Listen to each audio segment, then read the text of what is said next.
ayadoo maalintii shalay guddiga ammaanka gobolka Baay ay ka soo horjeesteen maamulka dhawaan loo dhisay gobolka Baay iyo kan degmada Baydhabo isla markaana digniin ay u soo jeediyeen odayaasha maamulka koonfur galbeed ee Soomaaliya lixda gobol ayaa maanta waxaa arrintaasi jawaab ka bixiyay maamulka lixda gobol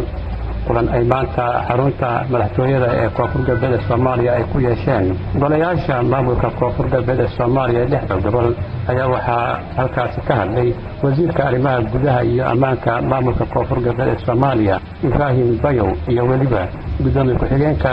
golaha odayaasha koonfur galbeed ee Soomaaliya Ugaas Maxamuud Ugaas Nuur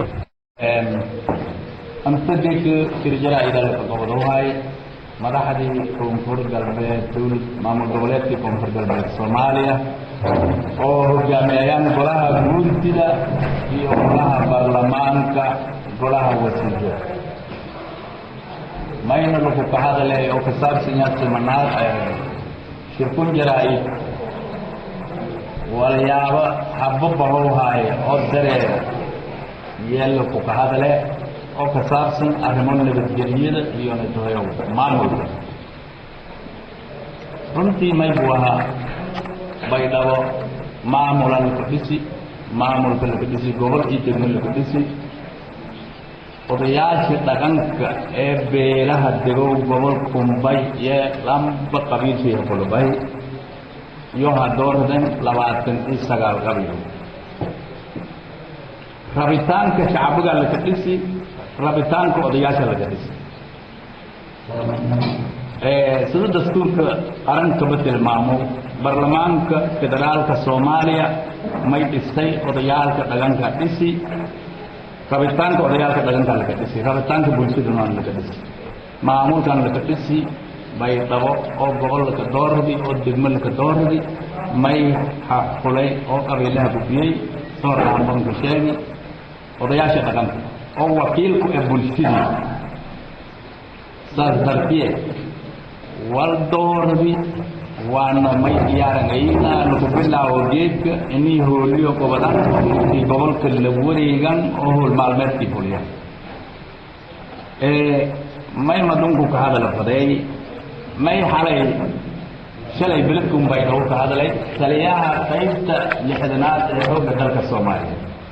General Ibrahim Yero كنت جنرالك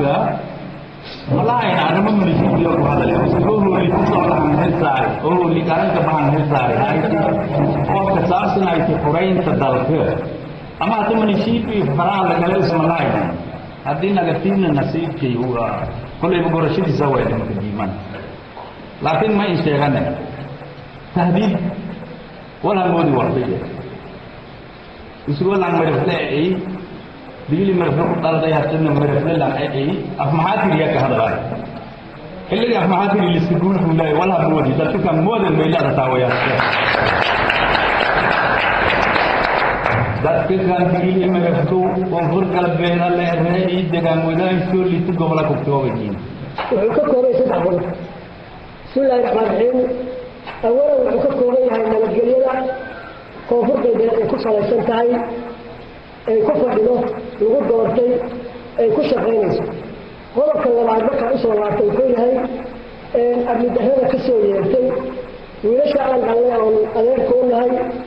oo xalay xoogaa tilaantirada gaarto xalay imaanka la habengeliyo baan leenahay kana waantoo baan leenahay idinkuma haboono ereyga aad ku dhawaaqdeen xaal iyo xumaanna ka dhiibaan leenahay si degdeg ah oo odayaashiina ugu gafteen iyo nidaamka koonfur galbeed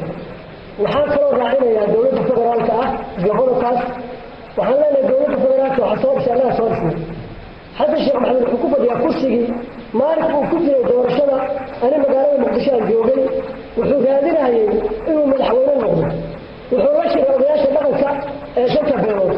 asagoo leh hal la isiiyo aqliyadda baarlamaanka asagoo leh haddii ku guulaystay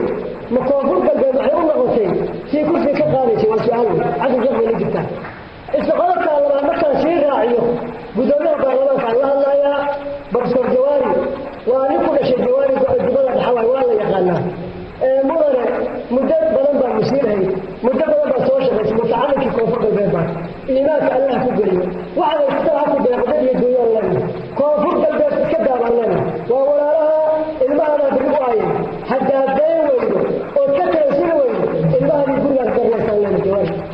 نكسب hase yeeshee ayadoo magaalada baydhabo siyaasado isdiidan ay horeyba ugu jireen ayaa muddooyinkii ugu dambeeyey waxaa ku soo kordhay hanjabaado markaasi la isu marinayo warbaahinta abdir maxamed nuur mandela royal TV baydhabo